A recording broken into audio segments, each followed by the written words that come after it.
This is going to be a quick video on the solution that should allow us to go ahead and start with the AD query.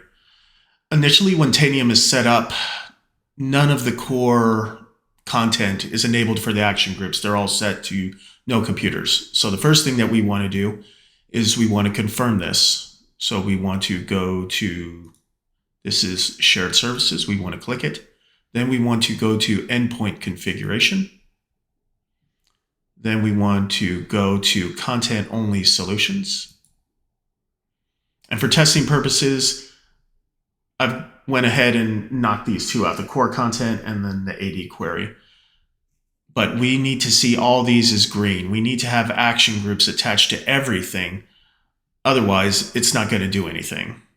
So as we can see, the action group for this tool targets no computers. Configure the action group to include the endpoints where the tool should be deployed. Right now, there's nothing here. So now I'm going to open up a duplicate tab. I'm going to go to administration. I'm going to go to action groups. These are all the action groups. I want to look for one of the core. And for us, it's going to be the core AD query. Core content, AD query, core. We don't want to select a checkbox. We want to select a hyperlink. And as we can see, there's no computers here. We're going to view everything that's selected. There are no computers. So we want to deselect that. We want to view them all.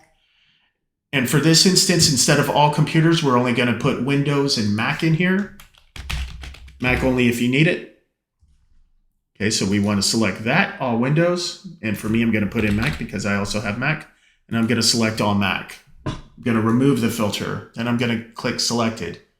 Now, this will apply to all Mac and all Windows. I'm going to save this. I'm going to confirm the action. We're going to go back to content. And as soon as I refresh this, we should see this go green because now we have action groups attached to it. And we do. So we have the action groups attached. The next thing that we want to do is we want to push the package down to the endpoints. So we're going to go back to administration. We're going to go to packages. And now we want the active directory. So I'm just going to put AD. Collect active directory info. We're going to select it. Or no, we're not. We are going to check mark it and we're going to deploy the action. For testing purposes, I'm going to collect from the DCs because it's always good. We're going to distribute over a period of 3 hours because we don't want everything running all at once. We're going to make this a recurring deployment and we're going to reissue it every 5 hours.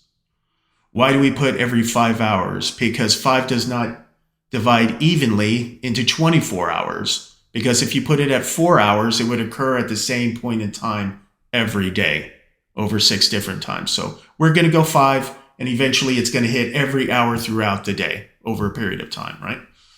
So once again, we're going to leave this at 3 hours because we don't want to hit the DCs too much. So we'll just leave it there. We're going to show the preview to continue. We're going to make sure the action group is default all computers. We could set that at all Windows if you wanted to, but we're just going to leave it at all computers because the core content is only applicable to Windows and Mac in my case. So these are going to be them. We're going to deploy the action. We're going to confirm it. I'm going to hit yes. And since I have this set for 3 and 5, we're going to see waiting pop up, but it's not going to download because it's going to do it over a period of time.